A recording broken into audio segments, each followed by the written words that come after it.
Hello friends, நான் வந்துட்டேன்.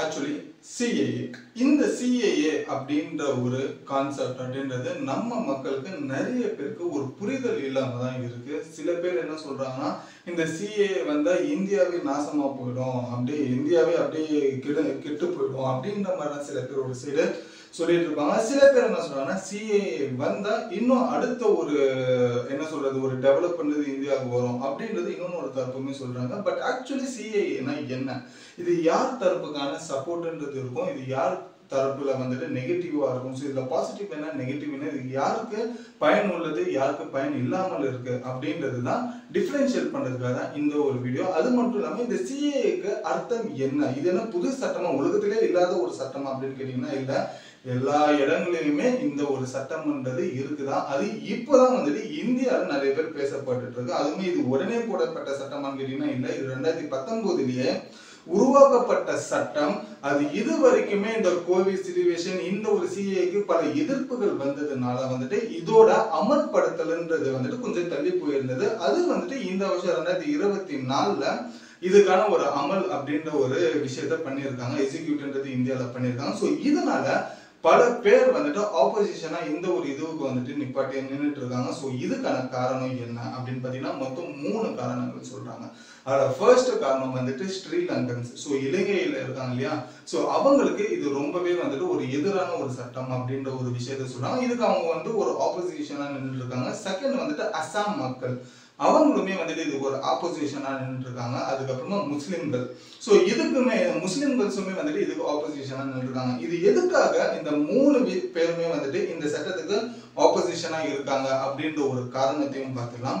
அதே போல ஆப்கானிஸ்தான், பாகிஸ்தான், பங்களாதேஷ் இந்த 3 நாட்டுல இருக்கிற மற்ற என்ன சொல்றது ஒரு மதக்காரர்கள், முஸ்லிம் மட்டும் இல்லாம கிறிஸ்டினிட்டி, ஹிந்துஸ், பஞ்சாபிஸ் இந்த மாதிரி மத்தவங்க இருப்பாங்க இல்லையா, முஸ்லீம் இல்லாத மனிதர்கள் இருக்காங்க இல்லையா, ஸோ அவங்களுக்கு வந்துட்டு இது ஏன் வந்துட்டு பாசிட்டிவா அமைது அப்படின்றது தான் டீட்டெயிலா இந்த வீடியோல பார்க்கலாம். ஸோ வழக்கம் போல 10 நிமிஷத்துல இந்த CAA என்ன, இதுக்கு அப்புறமா NRCன்றது இன்னும் ஒரு புது சட்டம் வர இருக்கு, அதை பத்தியுமே டீட்டெயிலா கம்ப்ளீட்டா 10 நிமிஷத்துல ரொம்ப ஷார்ட் அண்ட் ஸ்வீட்டா புரியுற மாதிரியே பார்த்துலாம். ஸோ வாங்க வீடியோக்குள்ள போகலாம். நான் தான் உங்களோட A B and welcome to our channel. இன்னும் நம்ம சேனலை சப்ஸ்கிரைப் பண்ணலாம், உடனே சப்ஸ்கிரைப் பண்ணிக்கங்க. அப்பதான் உலகத்துல நடக்கிற ஏன் இந்தியால இந்த மாதிரி ஒரு புரியாத விஷயங்களை கூட ஒரு 10 நிமிஷத்துல நீங்க புரிஞ்சுக்கிற மாதிரி ஒரு வீடியோ பார்க்கணும்னா நம்மளோட சேனல்ல பார்க்க முடியும். ஸோ அதுக்கு உங்களோட சப்போர்ட்ன்றது வேணும். அதுக்கு நீங்க சப்ஸ்கிரைப்ன்ற ஒரு விஷயம் பண்ணிட்டீங்கன்னா நான் மேக் பண்ற ஒவ்வொரு வீடியோமே உங்களை தேடி வரும். ஸோ புரியாத விஷயங்களுமே ரொம்ப ஈஸியா புரியுற ஒரு பிளாட்ஃபார்மா இந்த ஒரு சேனல் உங்களுக்கு இருக்கும். ஸோ அது மட்டும் இல்லாம நம்ம சேனலை பொறுத்த வரைக்கும் 600+ சப்ஸ்கிரைபர்ன்றது வந்திருக்காங்க. ஸோ அவங்களுக்கு எல்லாருமே தெரிஞ்சுதான் இந்த வருஷத்துக்குள்ள 1000 சப்ஸ்கிரைபர்ன்றது ரீச் பண்றது நம்மளோட முக்கியமான ஒரு கோல். அதுக்கு உங்களோட சப்போர்ட்டை நீங்க காட்டிடுங்க சப்ஸ்கிரைப்ல. ஸோ ஃபர்ஸ்ட் விஷயம் எங்க இருந்து ஆரம்பிக்கலாம் அப்படின்னு பாத்தீங்கன்னா இந்த CAA அப்படின்றது ஒரு ஃபுல் ஃபார்ம் என்னன்னு பார்த்தோம்னா இது எப்போல இருந்து இம்ப்ளிமெண்ட் பண்ணப்பட்ட ஒரு விஷயம்ன்றது கம்ப்ளீட் டீட்டெயிலா பார்க்கலாம். ஸோ CAA அதுக்கான ஒரு விஷயம் என்ன அப்படின்னு பார்த்தீங்கன்னா full form citizenship amendment act அப்படின்றது தான் இது சட்டம். இந்த ஒரு சிட்டிசன்ஷிப் அமெண்ட்மெண்ட் ஆக்ட் அப்படின்றது இது ஒரு புது விஷயமா உலகத்துக்கு அப்படின்னு கேட்டீங்கன்னா கண்டிப்பா இல்லைங்க. இது ஆல்ரெடி இதுக்கு என்ன ஒரு கான்செப்ட் அப்படின்னாக்கா, இப்போ நீங்க அமெரிக்கால இருக்கீங்க, நீங்க அமெரிக்கால ஒரு ஒர்க் பண்ணிக்கிட்டு இருக்கீங்க, நீங்க ஒரு இந்தியனா இருக்கீங்க, ஓகேங்களா. ஸோ அமெரிக்கால நீங்க இருக்கும்போது ஒரு 10 வருஷம் நீங்க அங்க வேலை செய்றீங்க அப்படின்னா நாங்க ஒரு கிரீன் கார்டு வாங்கணும், சிட்டிசன்ஷிப்பா மாறணும் அப்படின்னாக்கா அதுக்கு அவங்க ஒரு செட் ஆஃப் ரூல்ஸ் அமெரிக்கால வச்சிருப்பாங்க. ஸோ அந்த ஒரு ரூல்ஸை நம்ம பயன்படுத்தி நம்ம அங்க கிரீன் கார்டோ சிட்டிசன்ஷிப்போ மாத்திக்கலாம். ஸோ இது எப்படி நம்ம வெளிநாட்டுல நம்ம சிட்டிசன்ஷிப்பா மாத்திக்கிறோமோ அதே போல இந்தியர்களா வந்துட்டு வேற ஒரு இடத்துல இருந்து வந்த மனிதர்கள் சிட்டிசன்ஷிப்பா மாறணும் அப்படின்னு நினைக்கிறதுக்கான ஒரு சட்டம் தான் இந்த CAA. இதுதாங்க இருக்கிறதுல ரொம்ப சுருக்கமான ஒரு விஷயம், ஓகேங்களா. உங்களுக்கு இதுலயே புரிஞ்சிட்டு இருக்கும். சரி, இந்த ஒரு CAA வந்துட்டு எப்போ இம்ப்ளிமெண்ட் பண்ணாங்க அப்படின்னு பாத்தீங்கன்னா கிட்டத்தட்ட 2019 வந்துட்டு இந்த CAA கொண்டு வரணும்னு சொல்லிட்டு பார்லிமெண்ட்ல வந்துட்டு இதுக்கான ஒரு பேச்சுவார்த்தை நடந்துட்டு இருந்தது. அந்த ஒரு பேச்சுவார்த்தை நடக்கும்போது பல எதிர்ப்புகள் வந்துட்டு இருந்தது. அதுக்கப்புறமா அந்த ஒரு CAA வந்துட்டு அப்போ இம்ப்ளிமெண்ட் பண்ணாம போயிட்டாங்க. அதுக்கப்புறமா கொரோனா வந்தது. அதுக்கப்புறமா கொரோனா முடிஞ்சுமே இப்போ அடுத்த ஒரு எலெக்ஷன்ன்றது வரப்போது. இந்த எலெக்ஷன் வரதுக்கு முன்னாடி இப்போ சென்ட்ரல் கவர்மெண்ட் நாங்க CAA அனௌன்ஸ் பண்ணிட்டோம்ப்பா, இந்தியாவில் வந்து CAA வந்துட்டு இம்ப்ளிமெண்ட் ஆயிடுச்சு அப்படின்ற ஒரு விஷயம் சொல்லிட்டாங்க. இந்த CAA அப்படின்றதுக்கான அர்த்தம் என்ன அப்படின்னாக்கா, நான் முன்னாடி சொன்ன மாதிரி கிரீன் கார்டோட ஃபார் எக்ஸாம்பிள் நீங்க அப்படியே வச்சுக்கலாம். உதாரணத்துக்கு இப்போ இந்தியா இந்தியாவை பொறுத்த வரைக்கும் மொத்தம் 9 நாடுகள் நெய்பர் கண்ட்ரியா இருக்கு. நெய்பர்ஸ் கண்ட்ரினா என்ன அப்படின்னாக்கா இந்தியாவை சுத்தி இருக்கிற பக்கத்துல இருக்கிற நாடுகள் கிட்டத்தட்ட 9 நாடுகள் இருக்கு. அது எந்தெந்த நாடுகள் அப்படின்னாக்கா first Pakistan, Afghanistan, China, Maldive, அதுக்கப்புறம் ஸ்ரீலங்கா, பங்களாதேஷ், இந்த மாதிரி இருக்கிற சுத்தி இருக்கிற நாடுகள் எல்லாமே வந்துட்டு ஒரு நமக்கு கூட நெய்பரா இருக்கிற ஒரு நாடுகள். சோ இந்த ஒரு 9 நாடுகளை ஃபர்ஸ்ட் ஒரு 3 நாடுகளுக்கு மட்டும் இந்த சிஏஏ வந்துட்டு இம்ப்ளிமெண்ட் பண்ணிருக்காங்க. அது எந்த நாடுகள் அப்படின்னு பாத்தீங்கன்னா ஃபர்ஸ்ட் ஆப்கானிஸ்தான், செகண்ட் வந்துட்டு பங்களாதேஷ், தேர்ட் வந்துட்டு பாகிஸ்தான். இந்த 3 நாடுகள்ல வந்துட்டு சிஏஏ இம்ப்ளிமெண்ட் ஆயிடுச்சு அப்படின்னாங்க. இந்த ஒரு 3 கண்ட்ரிலுமே பொதுவா இருக்கிற விஷயம் என்ன அப்படின்னாக்கா முஸ்லிம் நாடுகள். சோ இந்த முஸ்லிம் நாடுகள் அப்படின்ற ஒரு விஷயம் இருக்கு. இந்த முஸ்லிம் நாடுகள்ல யாரெல்லாம் வந்துட்டு இந்த நாடுகள்ல சிட்டிசன்ஷிப் இல்லாம மத்த அங்க மைனாரிட்டியா இருப்பாங்க இல்லையா, முஸ்லிம் இல்லாம மத்த கிறிஸ்டானிட்டியோ புத்திஸோ இல்ல வேற யாரோ ஒருத்தங்க இருப்பாங்க, அவங்க வந்துட்டு அந்த இந்த 3 நாட்டுல யாராச்சும் கஷ்டப்படுறாங்கன்னா அவங்க இந்தியாவுக்குள்ள வரலாம். இந்தியாவுக்குள்ள வந்து இங்க சிட்டிசன்ஷிப்பா ஆகலாம் அப்படின்ற ஒரு விஷயம் சொன்னாங்க. பட் இது ரெகுலரா நடக்கிற ஒரு விஷயமா கேட்டீங்கன்னா ரெகுலரா நடக்குது. பட் இதுக்கான ஒரு கால அவகாசம்ன்றது அதிகமா இருந்தது. என்ன அப்படின்னு பாத்தீங்கன்னா வேற ஒரு நாடுகள் இருந்து இந்தியாவுக்குள்ள வந்து சிட்டிசன்ஷிப்புக்கு அப்ளை பண்ணணும் அப்படின்னாக்கா இது வரைக்குமே இருந்த சட்டம் வந்துட்டு 12 வருஷம் அப்படின்றது இருந்தது. பட் இந்த சிஏஏ மூலியமா வந்துட்டு இம்ப்ளிமெண்ட் ஆனதுக்கு அப்புறமா அது வெறும் 6 வருஷம் நீங்க இந்தியால இருந்தீங்க அப்படின்னாக்கா நீங்க சிட்டிசன்ஷிப்க்கு அப்ளை பண்ணலாம். ஓகேங்களா? சோ பாதிக்கு பாதியான ஒரு வருஷம். இதுக்கு முன்னாடி 12 வருஷம் தான். இந்த சிஏ வந்ததுக்கு அப்புறமா 6 வருஷம் நீங்க இந்தியால இருந்தா போதும்பா, நீங்க வந்துட்டு சிட்டிசன்ஷிப்க்கு அப்ளை பண்ணலாம் அப்படின்ற ஒரு சட்டத்தை கொண்டு வந்ததுதான் இந்த ஒரு சிஏஏ. சோ அப்படி பார்த்த நிறைய பேருக்கு புரிஞ்சிருக்கும். சோ சிஏஏ அப்படின்ற ஒரு விஷயம் வந்துட்டு 12 வருஷத்துக்கு ஒருத்தன் இந்தியால இருந்து சிட்டிசன்ஷிப் வாங்குறதை விடவே 6 வருஷம் வந்துட்டு ஒருத்தன் இந்தியால இருந்து சிட்டிசன்ஷிப் வாங்குறது ரொம்ப ஒரு நல்ல விஷயம் தானே அப்படின்றது சொல்லலாம். பட் அது உண்மையிலே வர வைக்கக்கூடிய ஒரு விஷயம் தான். பட் இது யார வர வைக்கக்கூடிய ஒரு விஷயம் தான் இங்க பார்க்க வேண்டியதா இருக்கு. என்ன அப்படின்னாக்கா முன்ன சொன்ன மாதிரி இந்த 3 ஸ்டேட்ன்றது சொன்னேன் இல்லையா, அதான் 3 கண்ட்ரிஸ்ன்றது சொன்னேன். பாகிஸ்தான், ஆப்கானிஸ்தான், பங்களாதேஷ், இந்த 3 கண்ட்ரியுமே வந்துட்டு அதிகமா முஸ்லிம்ஸ் இருக்கிற இடம். அதுல வந்துட்டு யாராச்சும் நான் முஸ்லிம்ஸ் இருந்தீங்க, நீங்க இந்தியன் சிட்டிசன்ஷிப் வேணும் அப்படின்னு சொல்லி இந்தியாவுக்குள்ள வந்து நீங்க ஒரு 6 வருஷம் ஆயிடுச்சுன்னா நீங்க வந்துட்டு இந்தியனோட சிட்டிசன்ஷிப்பை நீங்க அப்ளை பண்ணலாம் அப்படின்ற ஒரு பொருத்தம் தான் இந்த சிஏஏல அடங்குது. அப்போ இதுல அடுத்த ஒரு கேள்வி வரும், அது மட்டும் என்ன பாகிஸ்தான், ஆப்கானிஸ்தான், பங்களாதேஷ்ல வெறும் முஸ்லிம்கள் இல்லாம இருக்கிற மனிதர்கள் தான் இந்தியாவுக்கு வந்து மனிதர்களா தெரியுறாங்களா? முஸ்லிமா இருக்கிறவங்க இந்தியாவுக்கு வந்துட்டு வாழணும்னு நினைச்சு அது வாழக்கூடாது, அது முஸ்லிம்க்கு எதிரான ஒரு சட்டமா இருக்கு அப்படின்றது ஒரு கேள்விதான் இப்போ மேஜரா பார்க்கப்படுது. சோ இதுதான் ஃபர்ஸ்ட் பிரச்சனை இங்க இருந்து ஆரம்பிக்குது. சோ இங்க இருந்து தான் முஸ்லிம்களுக்கு எதிரான ஒரு விஷயங்களா வந்துட்டு இந்த சிஏஏ இருக்கு அப்படின்ற ஒரு பிரச்சனை பூம் ஆச்சு. சோ இப்படிதான் ஃபர்ஸ்ட் ஒரு பிரச்சனை ஆரம்பிச்சது. சோ இது first problem. So secondary problem என்ன அப்படின்னாக்கா அசாம்.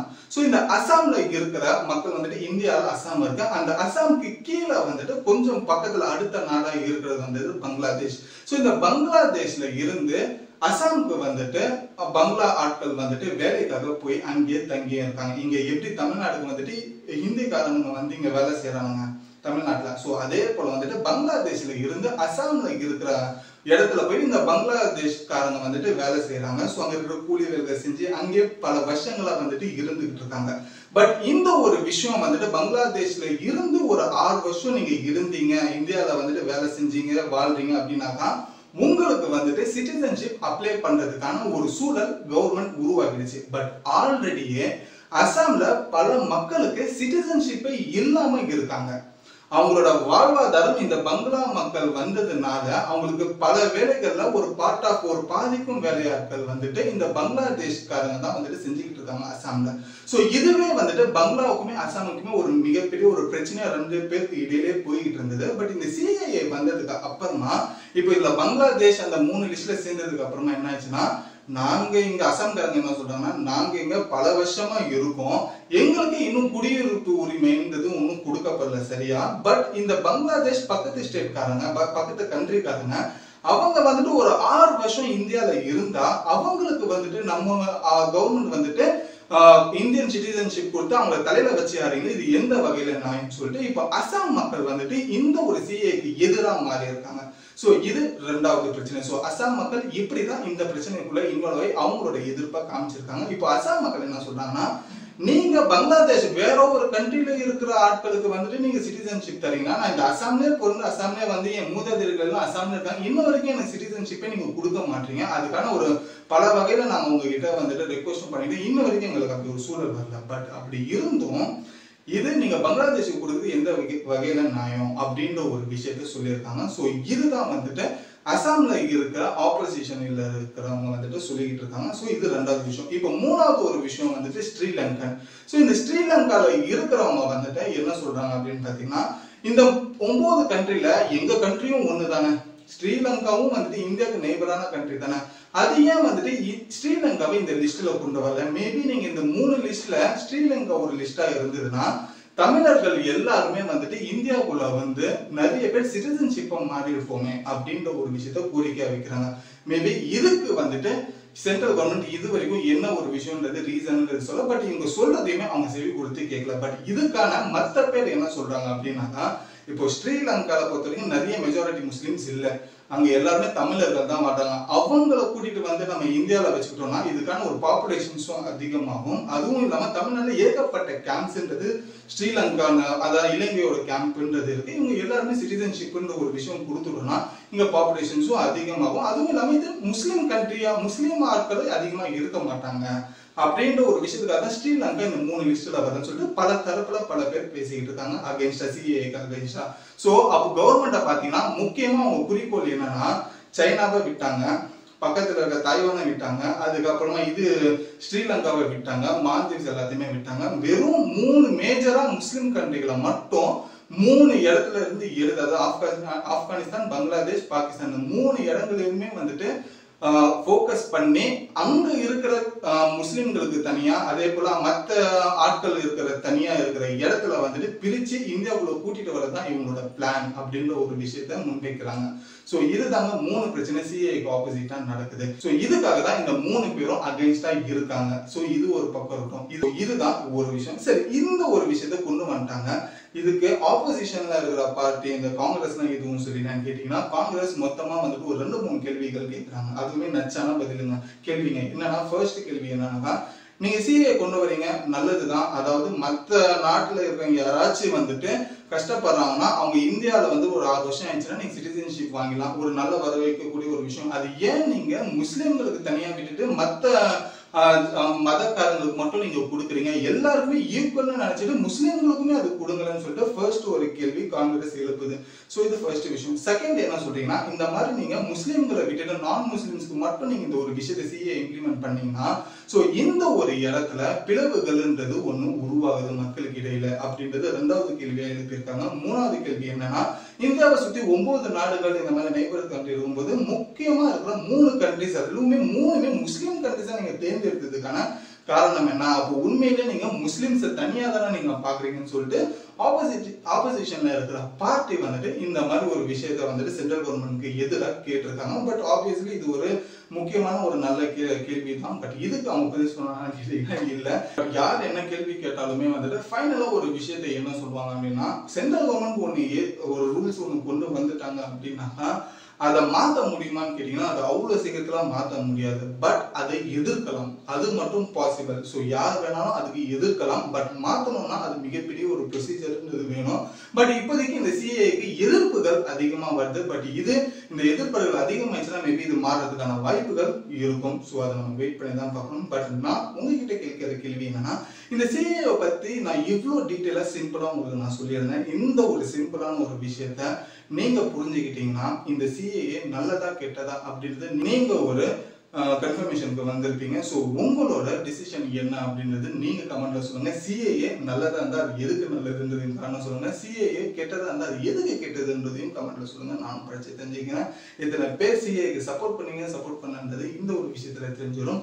ஸோ இதுதான் ஃப்ரெண்ட்ஸ் இந்த சிஏ அண்ட் என்ஆர்சிக்கான ஃபுல் டீட்டெயிலுமே. இந்த வீடியோ உங்களுக்கு புரிஞ்சிருந்தாலும் பிடிச்சிருந்தாலும் லைக் பண்ணிக்கோங்க. இன்னும் நம்ம சேனல் சப்ஸ்கிரைப் பண்ணாலும் உடனே சப்ஸ்கிரைப் பண்ணிக்கோங்க. உங்களோட ஃப்ரெண்ட்ஸ்க்கு இந்த சிஏ பற்றி மிகப்பெரிய ஒரு நாலேஜ் இல்லை, அவங்களுக்கு புரியல அப்படின்னு இந்த வீடியோ ஷேர் பண்ணுங்க. டெஃபினட்டாக உங்களுக்கு புரியறதுக்கான வாய்ப்புகள் 100% வாய்ப்பு இருக்கு. ஏன்னா அவ்வளோ சிம்பிளாக நான் புரிய வச்சிருக்கேன். ஸோ இதுதான் சிஏஏ. இந்த வீடியோ முடிச்சுட்டு நான் கடையை மட்டும் கிளம்புறேன். And then bye by.